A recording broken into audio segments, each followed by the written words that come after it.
નમસ્તે સ્ટુડન્ટ્સ, સ્વાગત છે તમારું અમારી ચેનલ માય ઈ સ્કૂલ.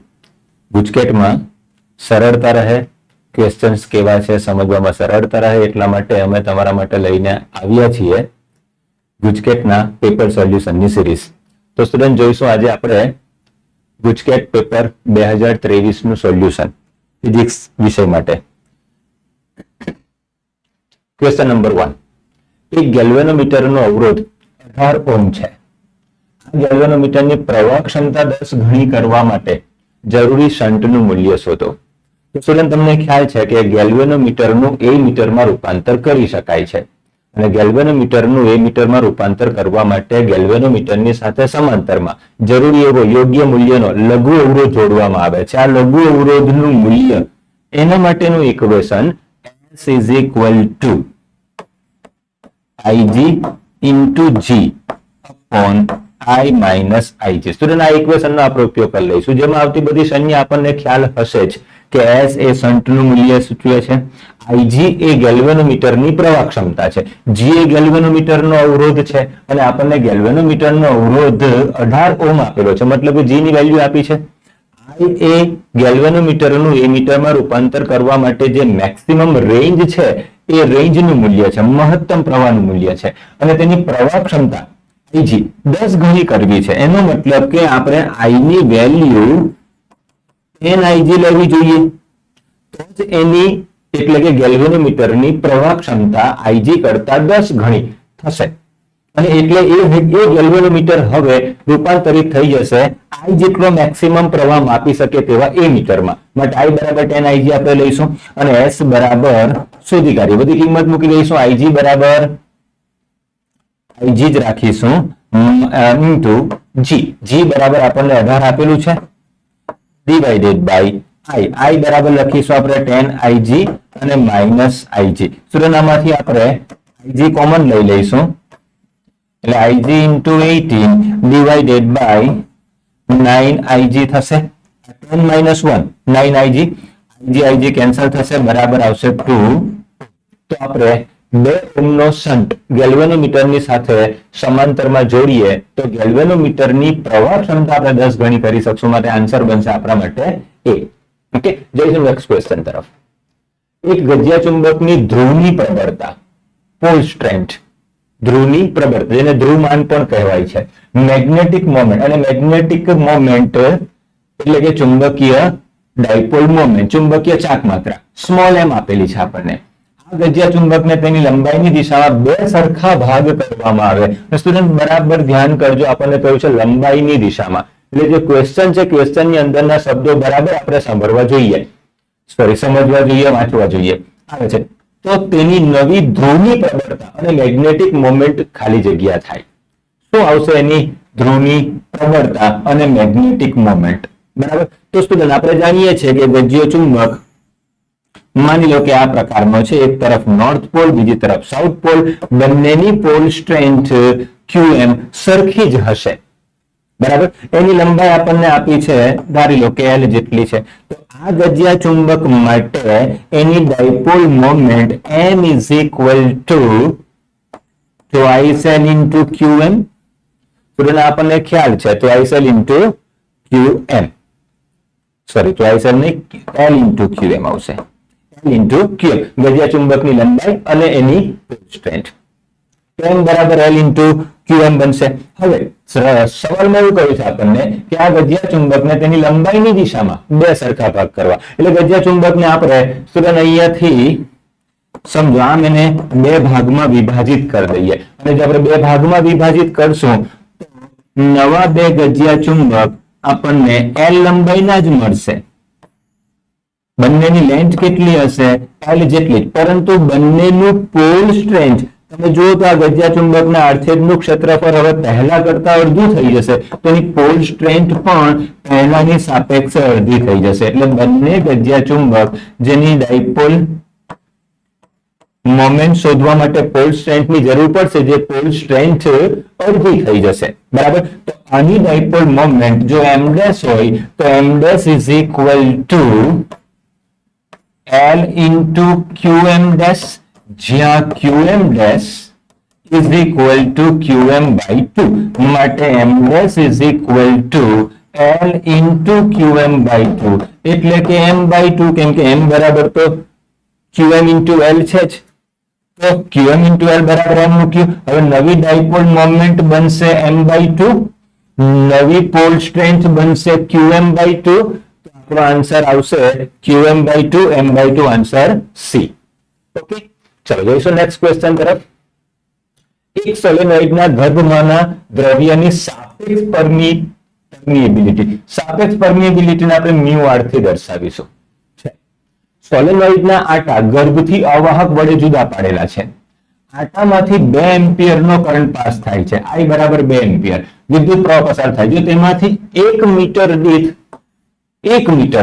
1000 આટા હોય मतलब કે આપણને એકમ લંબાઈ દીઠ આટાની સંખ્યા સ્મોલ n આપી છે 1000 તો સોલેનોઇડની અંદર ચુંબકીય ક્ષેત્રની તીવ્રતા B કેટલી હશે ઓકે સ્ટુડન્ટ આ સોલેનોઇડની ચુંબકીય ડાયપોલ મોમેન્ટ સોલેનોઇડની ચુંબકીય ક્ષેત્રની તીવ્રતા B બરાબર મ્યુ n સ્ટુડન્ટ આપણે આ લખીશું લાંબો સોલેનોઇડ હોય અંદરના વિસ્તારમાં શૂન્યાવકાશ હોય તો B બરાબર મ્યુ 0 ni આપણે કહીએ છીએ બરાબર અહીં આપણને અંદરના વિસ્તારમાં ગર્ભ ભાગમાં દ્રવ્ય આપેલું છે અને દ્રવ્ય હશે એટલે આપણે ત્યાં શૂન્યાવકાશ નહીં પણ દ્રવ્યની પરમિએબિલિટી લઈશું હવે આપણને ખબર છે કે રકમમાં જે આપેલું છે તે દ્રવ્યની સાપેક્ષ પરમિએબિલિટી છે તો સ્ટુડન્ટ સાપેક્ષ પરમિએબિલિટી μr = μ/μ 0 એટલે કે શૂન્યાવકાશની સાપેક્ષ માધ્યમની પરમિએબિલિટી તો μr = μ/μ 0 માટે μ = μr * μ0 સ્ટુડન્ટ ઇક્વેશનમાં કિંમત મૂકી દઈએ તો b બરાબર આવશે μr μ0 ni μr એટલે સાપેક્ષ પરમિએબિલિટી આપણને આપી છે 400 ગુણ્યા μ0 એટલે શૂન્યાવકાશની પરમિએબિલિટી સ્ટુડન્ટ આપણને અચળાંકની વેલ્યુ ખબર હોવી જોઈએ 4π × 10⁻⁷ SI એકમમાં ઇન્ટુ એકમ લંબાઈ આટાની સંખ્યા 1000 ગુણ્યા કરંટની વેલ્યુ આપી છે આપણને 2 એમ્પિયર બરાબર જો આનું આપણે કેલ્ક્યુલેશન કરીશું તો આન્સર બનશે 100.48 × 10⁻². 100.48 × 10⁻².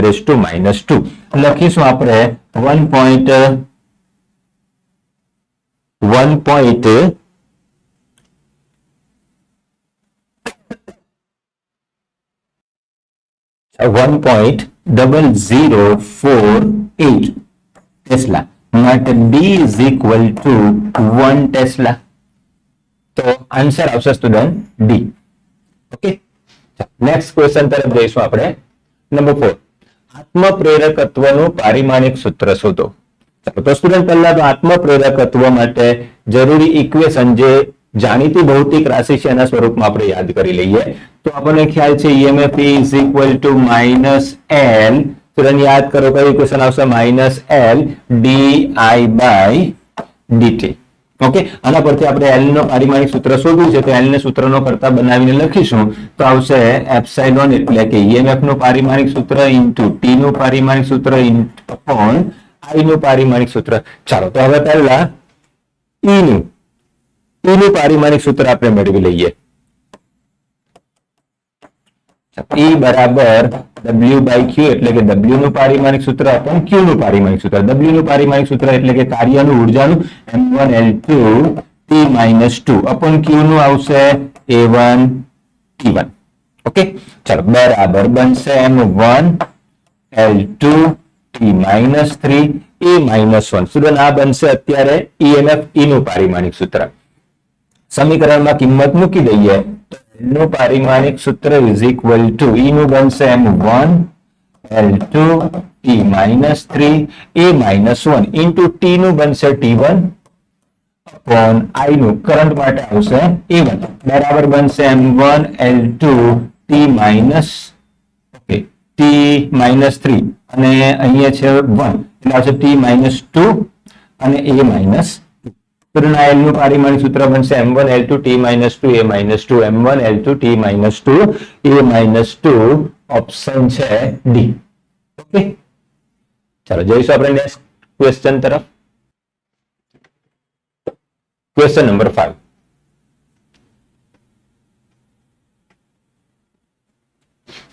આકૃતિમાં દર્શાવ્યા મુજબ એક ગજ્યો ચુંબક સ્થિર ગુચરાની તરફ અચળ ઝડપ v થી ગતિ કરે છે.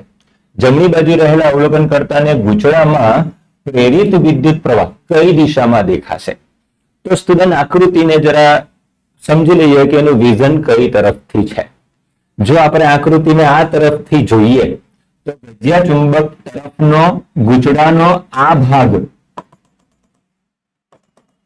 આ પ્રકારનો છે. એટલે આ જે આપણને સર્કલ દેખાય છે એ ગજ્યા ચુંબક તરફનું છે અને જે અવલોકન કરતા જુએ છે એ આની પાછળનો ભાગ છે. અને અવલોકન કરતાને એ કઈ દિશામાં પ્રેરિત પ્રવાહ મળશે એ આપણે નક્કી કરવું છે. સ્ટુડન્ટ આ જ્ઞાન આધારિત પ્રશ્ન છે. આના માટે થિયરી કન્સેપ્ટ ક્લિયર હોવા જોઈએ. તમને ખ્યાલ હોય તો લેન્ઝનો નિયમ આપણે શીખ્યા હતા અને લેન્ઝના નિયમમાં એવું કહ્યું છે કે જેને કારણે પ્રેરણ થાય છે એનો જ વિરોધ કરતું નવું ચુંબકીય ક્ષેત્ર ઉત્પન્ન થાય એવી દિશામાં પ્રેરિત પ્રવાહ રચાય છે. તો એ પ્રેરિત પ્રવાહની દિશા જાણવા માટે આ એન ધ્રુવ જાય છે ગુચડા તરફ, તો સ્વાભાવિક છે કે આને ગતિનો જો અપોઝ કરવો હોય, વિરોધ કરવો હોય તો ગુચડાની અંદર આ બાજુનો છેડો એન ધ્રુવ બનવો જોઈએ અને આ તરફનો છેડો એસ ધ્રુવ બનવો જોઈએ. તો જ આ નોર્થ પોલને રિપલ કરે એટલે કે એને અપ આકર્ષે. બરાબર. તો આ છેડો જો નોર્થ બનતો હોય તો એની અંદર એન્ટી ક્લોકવાઇઝ પ્રવાહ વહેશે અને એન્ટી ક્લોકવાઇઝ પ્રવાહ વાળા ગુચડાની બીજી બાજુથી અવલોકન કરતા જુએ છે તો એને ક્લોકવાઇઝ દેખાશે એટલે કે તેને સમઘડી દિશામાં પ્રવાહ દેખાશે. સ્ટુડન્ટ અવલોકન કરતાને સમઘડી દિશામાં પ્રવાહ દેખાશે. સમજો આ ગુચડું છે અને ગુચડાની સામે ગજ્યો ચુંબક આમ ગતિ કરીને જાય છે, એનો નોર્થ પોલ આ તરફ છે તો આ ભાગમાં નોર્થ બનવું જોઈએ. એની અંદર એન્ટી ક્લોકવાઇઝ પ્રવાહ વહેવો જોઈએ. સ્ટુડન્ટ અત્યારે આ તમને એન્ટી ક્લોકવાઇઝ દેખાય છે, પછી હવે તમે આ તરફથી જોશો તો એ તમને ક્લોકવાઇઝ દેખાશે. એટલે અવલોકન કરતાને પ્રવાહ ક્લોકવાઇઝ એટલે કે સમઘડી દિશામાં. તો સ્ટુડન્ટ આન્સર આવશે આપણો ડી. નંબર 6.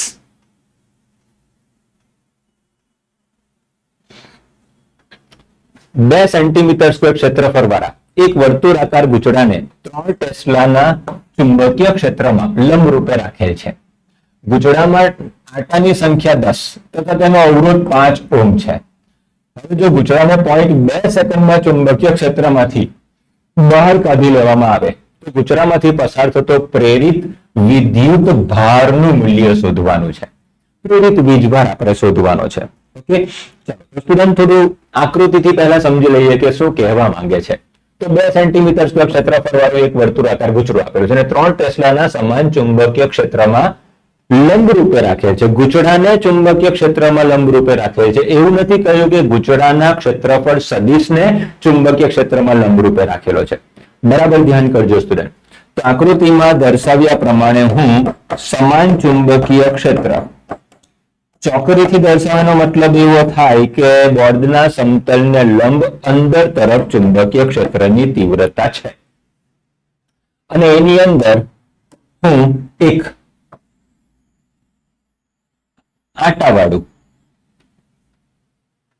2 સેન્ટીમીટર ક્ષેત્રફળ વાળું 10 આટાવાળું એક ગુચડું મૂકું છું અને આ ગુચડું આમાંથી t બરાબર 0.2 સેકન્ડમાં જ બહાર નીકળી જાય છે.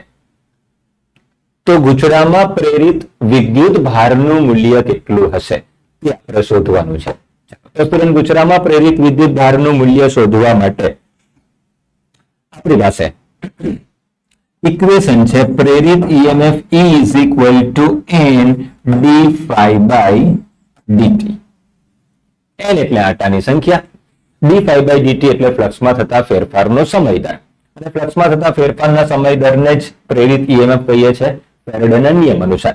તો E બરાબર n d phi by dt જ્યાં phi બરાબર a ડોટ b.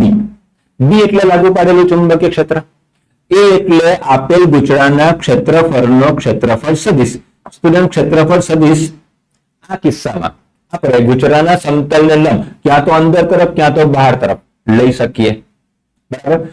સરળતા ખાતર આપણે અંદર તરફ જ લઈએ તો જો ચુંબકીય ક્ષેત્રનો સદિશ પણ અંદર તરફ હોય, બી પણ અંદર તરફ જ હોય, તો બે વચ્ચેનો ખૂણો AB cos થીટા, એમાં થીટા બરાબર ક્યાં તો 0 થશે જો અંદર તરફ લઈએ તો, અને બહાર તરફ લઈએ તો 180 થશે. cos 0 1, cos 180 -1. સ્ટુડન્ટ અહીંયા એમ બી માઇનસ નિશાની આવે અને આપણે જે મૂલ્ય શોધવું હોય તો એ માઇનસ નિશાનીને ડિક્લેર કરી દઈશું. બરાબર, એટલે આવશે phi is equal to AB, માટે EMF E is equal to N. અને હા, શરૂઆતમાં જ્યારે t બરાબર 0 સમયે ગૂંચળું ચુંબકીય ક્ષેત્રમાં જ હશે તો એની સાથે સંકળાયેલું ફ્લક્સ, અને ગૂંચળું જ્યારે એમાંથી બહાર નીકળશે ત્યારે એની સાથે સંકળાયેલું ફ્લક્સ, અંદર હશે ત્યારે આટલું ફ્લક્સ સંકળાયેલું છે, બહાર નીકળશે એટલે ફ્લક્સ 0 થઈ જશે. મતલબ કે 0.2 સેકન્ડમાં સ્ટુડન્ટ આ જે phi મળશે ને એ જ ફ્લક્સનો ફેરફાર આપશે. એટલે સીધું dq ના બદલે આપણે phi લખી શકશું અને phi બરાબર AB cos 0 લખીશું અપોન સમયને આપણે t લખી દઈશું. માટે હા સ્ટુડન્ટ આપણને જોઈએ છે વિદ્યુત ભાર, અહીં આપણી પાસે EMF છે. હવે ઓહમના નિયમ અનુસાર V is equal to IR, તો એના બદલે હું લખીશ I is equal to N phi by T. હજી પણ સ્ટુડન્ટ આપણને વિદ્યુત ભારનું મૂલ્ય જોઈએ છે. આપણી પાસે વિદ્યુત પ્રવાહ આવ્યો છે, વિદ્યુત ભારને લાવવો હોય તો આના બદલે આપણે લખી દઈશું dq by dt into R is equal to N phi by T. બરાબર સ્ટુડન્ટ આ જે T છે તે અને આ જે dq અને T બંને સેમ જ રહેશે, કેમ કે આપણે અહીંયા d phi by dt હતું એને આપણે phi by t લખ્યું તો અહીંયા લખી શકશું આપણે q by t. R is equal to N phi by T. હવે t ને t કટ થઈ જશે તો q is equal to N phi by Q is equal to N phi by R. Student N ની value આપણને આપી છે 10, phi ની વેલ્યુ આપણે શોધી કાઢીશું આના પરથી, A into B પરથી.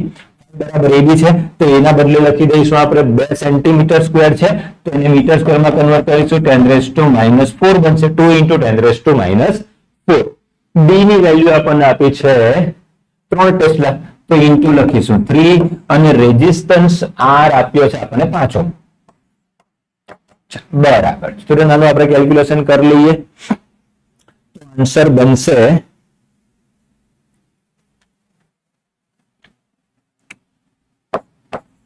આ થઈ જશે 2 4 તાલી 12 ગુણ્યા 10⁻⁴, 1.2 into 10⁻⁻3.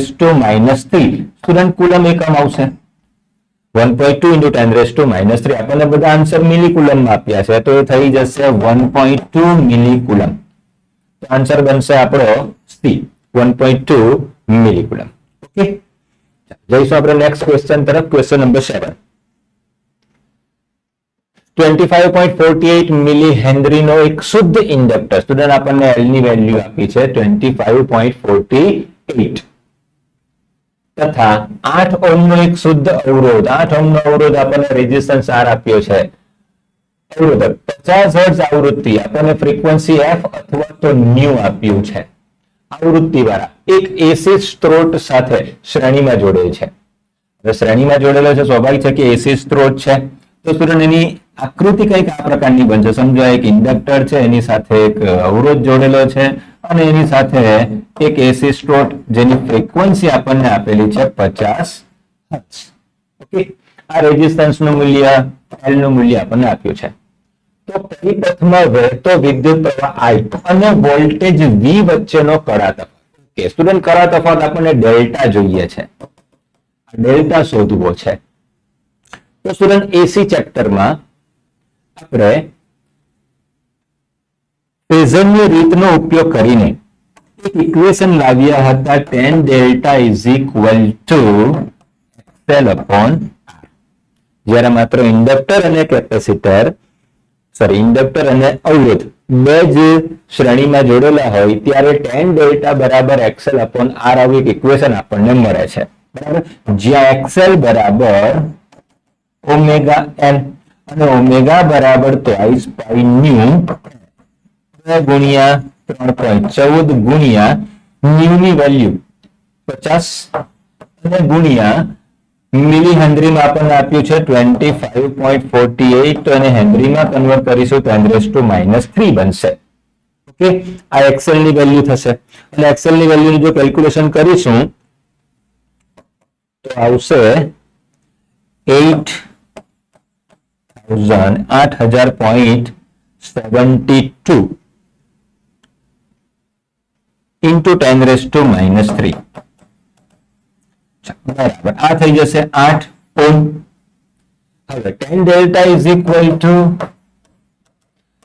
XL upon R છે. સ્ટુડન્ટ XL ની વેલ્યુ 8 ઓહ્મ આવી અને રેઝિસ્ટન્સ પણ આપણને 8 ઓહ્મ આપેલો છે, મતલબ કે 10 ડેલ્ટા બરાબર 1 છે. ડેલ્ટા ની કયા મૂલ્ય કયા ખૂણા પાસે કિંમત 10 ડેલ્ટા બરાબર 1 થાય તો ડેલ્ટા બરાબર 40, કેમ કે 10 45 બરાબર 1 થશે તો ડેલ્ટા ની વેલ્યુ 45, ઓપ્શન આવશે આપણો ડી. ચલો નેક્સ્ટ, એલસી દોલન પરિપથમાં કોઈ એક ક્ષણે ઇન્ડક્ટર અને કેપેસિટરમાં સંગ્રહિત ઉર્જા સમાન છે. તે ક્ષણે કેપેસિટરમાં સંગ્રહિત વિદ્યુત ભારનું મૂલ્ય ખાલી જગ્યા હશે. પરિપથમાં પ્રારંભિક વીજભારને Q0 આપણે લેવાનું છે. સ્ટુડન્ટ એલસી પરિપથ આ પ્રકારનો હશે જ્યાં માત્ર કેપેસિટર અને ઇન્ડક્ટર એને જોડવામાં આવે. પણ જ્યારે પરિપથમાં ઇન્ડક્ટરની સાથે કેપેસિટરને કનેક્ટ કરવામાં આવે તે પહેલા કેપેસિટરને ચાર્જ કરેલું હશે. કેપેસિટર પર પ્રારંભમાં Q0 જેટલો મૂલ્યનો વીજભાર રહેલો છે અને ત્યારે જ તમે ઇન્ડક્ટરને જોડો છો. હવે કેપેસિટર જ્યારે બેટરીથી ચાર્જ કરેલું હશે ત્યારે કેપેસિટરમાં ઉર્જા સંગ્રહ પામી હશે. આ કેપેસિટરની ઉર્જા U is equal to Q0² upon 2C. Student ઉર્જાના ઇક્વેશન છે 3, એમાંથી આવશે અહીં Q અને C ઇક્વેશન U બરાબર Q²/2C. આ ઇક્વેશન થી આપણને કેપેસિટરની સંગ્રહિત ઉર્જા મળશે. જ્યારે ઇન્ડક્ટરને જોડીએ ત્યારે ઇન્ડક્ટરમાં કોઈ ઉર્જા નહીં હશે, એનો મતલબ કે પરિપથની કુલ ઉર્જા એટલે જ કેપેસિટરની પ્રારંભિક ઉર્જા. હવે એ જે કુલ ઉર્જા છે બરાબર, પછી એવું કહ્યું છે આપણને કે એલસી દોલન પરિપથમાં કોઈ એક ક્ષણે ઇન્ડક્ટર અને કેપેસિટરમાં સંગ્રહિત ઉર્જા સમાન થાય છે. જોડી દીધા પછી સ્વાભાવિક છે કે કેપેસિટર ઇન્ડક્ટર થકી ડિસ્ચાર્જ થશે, એટલે કેપેસિટરનો ચાર્જ પરિપથમાં આવશે અને ઇન્ડક્ટરમાં પ્રવાહનું વહન કરાવશે. એ ચાર્જ કેપેસિટર પર ઘટશે અને ઇન્ડક્ટરમાં પ્રવાહનું મૂલ્ય વધારશે. એક સમય એવો આવશે કે કેપેસિટરનો ચાર્જ ઘટતો હોવાથી એની ઉર્જા ઘટશે, ઇન્ડક્ટરમાં કરંટ વધશે એટલે ઇન્ડક્ટરની ઉર્જા વધશે 1/2 Li² સૂત્ર અનુસાર. જે વધશે તે એક તબક્કો એવો આવશે કે કેપેસિટરની અડધી ઉર્જા ઇન્ડક્ટર પાસે આવી જશે, એટલે બંને પાસે અડધી ઉર્જા છે, મતલબ કે બંને પાસે સમાન ઉર્જા સંગ્રહિત છે. ત્યારે કેપેસિટરની કુલ ઉર્જા જે U હતી એ હવે ઘટીને અડધી થઈ જશે, મતલબ કે નવી ઉર્જા કેપેસિટરની બનશે U/2. નવી ઉર્જા બનશે U/2 અને નવી ઉર્જા માટેની ઇક્વેશન આપણે લખી દઈએ Q² upon 2C. કેપેસિટરની નવી ઉર્જા જે અડધી ઉર્જા બચશે ને Q² upon 2C, અને Q² upon 2C એટલે જ બનશે Q0² upon 2C/2, કેમ કે U બરાબર તો Q0² upon 2C છે ડિવાઇડેડ બાય 2. ઓકે, ચલો હવે 2C કેન્સલ થઈ જશે, માટે Q' is equal to Q0² divided by 2. તો Q' is equal to Q0 upon √2. તો સ્ટુડન્ટ આન્સર આવશે ઓપ્શન A, Q0/√2. તો ત્યારે વિદ્યુત ભારનું મૂલ્ય હશે Q0 upon √2 જેટલું. નેક્સ્ટ, 12 વોલ્ટના બલ્બ સાથે જોડેલ સ્ટેપ ડાઉન ટ્રાન્સફોર્મરનો આઉટપુટ વોલ્ટેજ 24 વોલ્ટ મળે છે. Student step up, step down બે પ્રકારના ટ્રાન્સફોર્મર આપણે જોઈ લીધા છે. ટ્રાન્સફોર્મરમાં ઇનપુટ ગૂંચળું એટલે કે પ્રાઇમરી કોઇલ, પ્રારંભિક ગૂંચળું, એની અંદર વહેતા પ્રવાહને આપણે IP, એના વોલ્ટેજને આપણે EP વગેરેથી દર્શાવીશું. અને જે સેકન્ડરી કોઇલ છે જેમાં આપણને આઉટપુટ મળે છે એના વોલ્ટેજને આપણે ES, એના કરંટને આપણે IS વગેરેથી દર્શાવીશું. ઓકે, તો 12 વોલ્ટના બલ્બ સાથે 12 વોટના બલ્બ સાથે જોડે સ્ટેપ ડાઉન ટ્રાન્સફોર્મરનો આઉટપુટ, એટલે ટ્રાન્સફોર્મરનો આઉટપુટ જે છે એના વોલ્ટેજનું મૂલ્ય જેને આપણે કહીશું ES બરાબર 24 વોલ્ટ થશે. અને તે આઉટપુટને જોડેલું છે 12 વોટના બલ્બ સાથે, મતલબ કે પાવર આપણને આપેલો છે પીએસ જ આપણે લઈશું, કેમ કે આઉટપુટમાં જ બલ્બને જોડેલો છે અને તે 12 વોટનો છે. તો PS is equal to 12 watt છે અને શોધવાનું છે મહત્તમ પ્રવાહનું મૂલ્ય. આઉટપુટમાં જ મહત્તમ પ્રવાહનું મૂલ્ય, એના માટે પહેલા આઉટપુટ પ્રવાહ શોધીશું અને પછી આઉટપુટ પ્રવાહનું મહત્તમ મૂલ્ય લઈશું. બરાબર. ચાલો, આઉટપુટ પ્રવાહ શોધવા માટે student power P is equal two VI, એટલે કે ES ઇન્ટુ IS. આના પરથી IS ને શોધી કાઢીએ તો PS અપોન ES થશે. PS ની વેલ્યુ છે 12 વોટ અને ES ની વેલ્યુ છે 24, બરાબર આવશે 0.5 એમ્પિયર. IS ની વેલ્યુ આપણને 0.5 એમ્પિયર મળી. ઓકે, હવે આપણને ખ્યાલ છે કે ટ્રાન્સફોર્મરનું ઇનપુટ હોય કે આઉટપુટ હોય, એમાં કરંટ વોલ્ટેજ એસી પ્રકારના જ હશે અને એસી વોલ્ટેજ એસી કરંટ માટેના જે ઇક્વેશન છે એમાં IS is equal two IM upon √2. તો નવું ઇક્વેશન છે IS is equal two IM upon √2. માટે IM is equal two √2 IS is equal two 1.414 into 0. Calculation કરતા આન્સર મળશે આપણને 0.7071, એટલે કે 0.71 એમ્પિયર. તો સ્ટુડન્ટ આન્સર આવશે option D, 0.71 ampere. Okay, next question number 10. વિદ્યુત ચુંબકીય તરંગમાં E અને B ક્રમશઃ વિદ્યુત ક્ષેત્ર અને ચુંબકીય ક્ષેત્રના સદિશ દર્શાવે છે. વિદ્યુત ચુંબકીય તરંગના પ્રસરણની દિશા ખાલી જગ્યા મુજબ હશે. સ્ટુડન્ટ, વિદ્યુત ચુંબકીય તરંગની લાક્ષણિકતાઓ આપણે ટેક્સ્ટબુકમાં જોઈ અને લાક્ષણિકતામાં જ આપણને આપ્યું છે. આ પ્રશ્નનો આન્સર આપણે જ્ઞાન આધારિત ગણીશું, કેમ કે જે ઇન્ફોર્મેશન આપણને આપી છે એમાં એવું કહ્યું છે કે E ક્રોસ B ની દિશામાં તરંગ પ્રસરણ અથવા E ક્રોસ B ની દિશાને તરંગ પ્રસરણની દિશા ગણવામાં આવે છે. એટલે તરંગ E ક્રોસ B ની દિશામાં પ્રસરણ પામશે. વિદ્યુત ક્ષેત્રનો સદિશ, ચુંબકીય ક્ષેત્રનો સદિશ, આપણને ખ્યાલ છે બંને પરસ્પર લંબ દોલન કરતા હોય છે અને જો E હોય B હોય તો E ક્રોસ B ની દિશા જે તરફની હશે એ તરફ પ્રસરણ પામતું હશે. એટલે ઓપ્શન આવશે એ, E ક્રોસ B ની દિશામાં હશે. નેક્સ્ટ, દ્રશ્ય તરંગ માટે, દ્રશ્ય પ્રકાશ તરંગ માટે આવૃત્તિનો ગાળો. સ્ટુડન્ટ, આ બી આપણા માટે જ્ઞાન આધારિત ઇન્ફોર્મેશન બેઝ ક્વેશ્ચન છે. એનો આન્સર આવશે બી. ટેક્સ્ટબુકમાં તમે જોઈ શકશો આ રેન્જને, દ્રશ્ય પ્રકાશ માટે તરંગની આવૃત્તિ. નેક્સ્ટ, હવાના માધ્યમનો શૂન્યાવકાશની સાપેક્ષે વક્રી ભવનાંક. સ્ટુડન્ટ, અત્યાર સુધી આપણે વ્યવહારિક હેતુઓ પૂરતું શૂન્યાવકાશ હોય કે હવાનું માધ્યમ હોય, વક્રી ભવનાંકની વેલ્યુ આપણે સરખી જ લેતા હતા, 1. બરાબર. હવે શૂન્યાવકાશમાં પ્રકાશનો વેગ, હવામાં પ્રકાશનો વેગ વ્યવહારિક હેતુઓ પૂરતું સરખું લઈએ તો આપણને આન્સર 1 મળે. પણ સ્ટુડન્ટ, બાકીના બધા ઓપ્શનને ચેક કરવા પડશે આપણે કે બાકીના બધા ઓપ્શન જે છે તે 1 ની બિલકુલ નજીક છે. તો તેવા સંજોગોમાં આપણી પાસે એટલી ઇન્ફોર્મેશન હોવી જોઈએ કે હવાના માધ્યમમાં શૂન્યાવકાશની સાપેક્ષે પ્રકાશનો વેગ કેટલો હશે. સ્વાભાવિક છે કે શૂન્યાવકાશ કરતા તો ઓછો જ હશે. બરાબર. શૂન્યાવકાશમાં પ્રકાશનો વેગ c બરાબર 2.99792 into 10 to the power 8 metre પર સેકન્ડ છે, જેને આપણે ઇક્વિવેલન્ટ કરીને 3 into 10⁸ લઈએ છીએ. બરાબર. સ્ટુડન્ટ, આ પણ ઇન્ફોર્મેશન છે કે હવાના માધ્યમમાં પ્રકાશનો વેગ 2.9705543 into 10 to the power 8 metre પર સેકન્ડ. હવે વક્રી ભવનાંકનું ઇક્વેશન છે n બરાબર c upon b. સ્ટુડન્ટ, આ બંને વેલ્યુ આમાં પુટ કરીશું અને આપણે આન્સર મેળવીશું તો આવશે 1.002 29 આટલી વેલ્યુ આવશે. આ આપણા માટે ઇન્ફોર્મેશન જ કહેવાશે. ઓકે, તો ઓપ્શન આવશે સી. ચલો ત્યાર પછી નંબર 13, એક લેન્સનો પાવર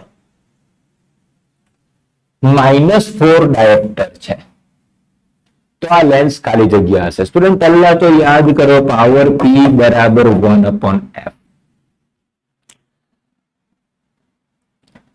ઓપ્શનમાં જો બહિર્ગોળ અંતર્ગોળ બહિર્ગોળ અંતર્ગોળ પછી કેન્દ્ર લંબાઈ પ્લસ અને માઇનસ માં આપી છે.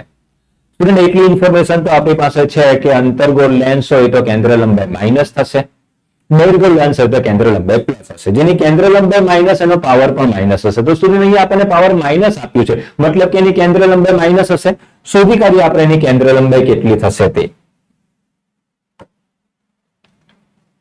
ચલો કેન્દ્ર લંબાઈ કેટલી થશે? તો f is equal to 1/p અને 1/p ની વેલ્યુ આપી છે આપણને -4. સ્ટુડન્ટ ડાયોપ્ટર એકમમાં છે, એસઆઈ એકમ જ છે. આન્સર આપણો આવશે 0.25. અગર માઇનસ નિશાની મીટર એટલે કે 25 સેન્ટીમીટર, -25 સેન્ટીમીટર. કેમ કે ઓપ્શનમાં આપણને બધી કેન્દ્ર લંબાઈ સેન્ટીમીટરમાં આપી છે. ઓકે, હવે માઇનસ નિશાની છે એટલે અંતર્ગોળ આવશે. અહીંયા પણ અંતર્ગોળ છે, અહીંયા પણ અંતર્ગોળ છે. કેન્દ્ર લંબાઈ આપણને સેન્ટીમીટરમાં 25 છે અને મીટરમાં 0.25 છે. સ્ટુડન્ટ અહીંયા 0.25 તો છે માઇનસમાં, એકમ સેન્ટીમીટર છે અને આપણી મીટર એકમમાં 0.25 આવે છે. અને અહીંયા જે છે એની અંદર -25 સેન્ટીમીટર છે. તો સ્ટુડન્ટ ઓપ્શનમાં આ પ્રકારની તકેદારી કાળજી પણ આપણે રાખવી પડશે. એટલે આપણો સાચો ઓપ્શન આવશે ડી. આન્સર બનશે ડી. અંતર્ગોળ પ્રકારનો લેન્સ હશે અને એની કેન્દ્ર લંબાઈ -25 સેન્ટીમીટર હશે. નેક્સ્ટ, પૃથ્વીને પોતાની ધરીને અનુલક્ષીને એક પરિભ્રમણ કરતા 24 અવર્સ લાગે છે. પૃથ્વી પરથી સૂર્યને જોતા તેની 1 મિનિટ જેટલી, સ્ટુડન્ટ આ 1 મિનિટ જે લખેલું છે ને એ સમયની સમજતા એ ખૂણાનો એકમ છે, જેને આપણે 1 મિનિટ આ રીતે બી દર્શાવીએ છીએ. શિફ્ટ માટે 1 મિનિટ જેટલી શિફ્ટ એટલે 1 મિનિટ જેટલો આમ ખસે, એના માટે કેટલો સમય લાગશે?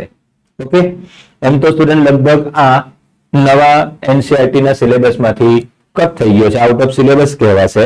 છતાં બી આપણે થોડુંક એનું જાણકારી માટે ત્રિરાશિ પદ મૂકીને કેલ્ક્યુલેશન કરી લઈએ. આપણને ખ્યાલ છે કે પૃથ્વી આખું એક ચક્ર પૂરું કરે તો એ કેટલું શિફ્ટ કરશે? તો કે 360 ડિગ્રીનું શિફ્ટિંગ થશે. 360 ડિગ્રી 360 ડિગ્રી શિફ્ટ થવા માટે કેટલો સમય લાગશે? 24 અવર. બરાબર. હવે એને તો માત્ર ને માત્ર 1 મિનિટનું શિફ્ટ કરવું છે. હવે 1 મિનિટ એટલે 1/60 ડિગ્રી.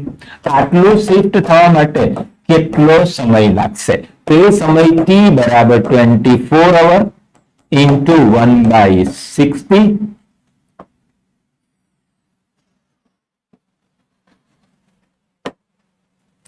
24 અવર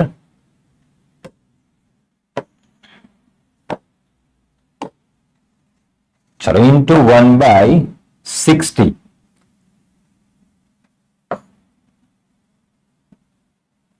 upon 360 upon 360. ઓકે, ચાલો સ્ટુડન્ટ જો આનું કેલ્ક્યુલેશન કરીએ આપણે તો ઓકે, આજે 24 કલાક છે ને આપણે મિનિટમાં કન્વર્ટ કરી દઈએ. તો મિનિટમાં કન્વર્ટ કરશું તો ઇન્ટુ 60 બીજું કરવું પડશે. 24 અવર છે અને મિનિટમાં કન્વર્ટ કરી એટલે ઇન્ટુ 60 કરી દઈશું. બરાબર બનશે. તો કેલ્ક્યુલેશન કરીએ તો 60 કટ થઈ જશે. 24 divided by 360 બનશે 0.066. આ મિનિટ થશે. આટલો સમય. આ મિનિટને આપણે સેકન્ડમાં કન્વર્ટ કરીએ તો ઇન્ટુ 60 કરવું પડશે, એ સેકન્ડ બની જશે. જો ઇન્ટુ 60 કરીશું તો આન્સર આવશે 4 સેકન્ડ. તો ટી બરાબર 4 સેકન્ડ હશે. સ્ટુડન્ટ ઓપ્શન આવશે D. Okay, out of syllabus છે, થોડું કેલ્ક્યુલેશન આપણે કરી લીધું. 15મો ક્વેશ્ચન જોઈએ. જ્યારે અડચણની પહોળાઈ 6 mm હોય અને તરંગ લંબાઈ 6000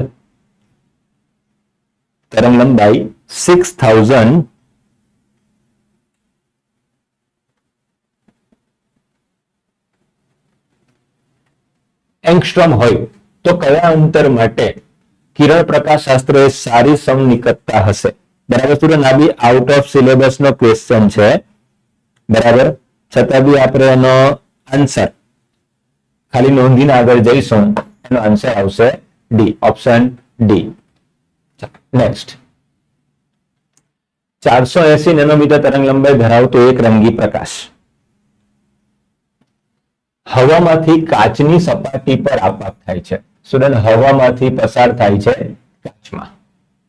કાચનો વક્રી ગુણાંક 1.5 છે. આપાત પ્રકાશ અને વક્રીભૂત પ્રકાશની આવૃત્તિનો ગુણોત્તર શું હશે? ચાલો સ્ટુડન્ટ, આ બે જ્ઞાન આધારિત પ્રશ્ન છે. એવું કિરણ પ્રકાશ શાસ્ત્રમાં, તરંગ પ્રકાશ શાસ્ત્રમાં કે પછી કોઈક વિદ્યુત ચુંબકીય તરંગની લાક્ષણિકતાઓમાં એવું આપણે શીખ્યા હોઈશું કે આવૃત્તિ એ ઉદ્ગમનો ગુણધર્મ છે અને તરંગ લંબાઈ એ માધ્યમનો ગુણધર્મ છે. સ્ટુડન્ટ, અહીંયા હવાના માધ્યમમાંથી કાચના માધ્યમમાં વિકિરણ પસાર થાય છે, પ્રકાશ પસાર થાય છે, તો બદલાવવું જોઈએ તરંગ લંબાઈ, પણ ફ્રીક્વન્સી બદલાતી નથી, કેમ કે ફ્રીક્વન્સી તો ઉદ્ગમનો ગુણધર્મ છે. એટલે હવામાંથી કાચની સપાટી પર, આ સમજો કાચ છે અને સપાટી પર કિરણ આપવા થયું, એ કિરણ જે સોર્સમાંથી નીકળ્યું છે એ સોર્સની ફ્રીક્વન્સી જે હશે એ ફ્રીક્વન્સી આપાત કિરણની હશે અને પછી અંદર વક્રીભવન પામતા પ્રકાશની ફ્રીક્વન્સી પણ ન્યુ જ હશે. એટલે બંને પ્રકાશની ફ્રીક્વન્સી સેમ હશે. આ આપાત પ્રકાશની ફ્રીક્વન્સી અને આ વક્રીભૂત પ્રકાશની ફ્રીક્વન્સી બંને સરખી જ હશે. તો new I upon new R આપણને કહ્યું છે કે આપાત પ્રકાશ અને વક્રીભૂત પ્રકાશની આવૃત્તિનો ગુણોત્તર બરાબર 1 થઈ જશે. એટલે કે 1:1. સ્ટુડન્ટ, આન્સર આવશે ઓપ્શન એ.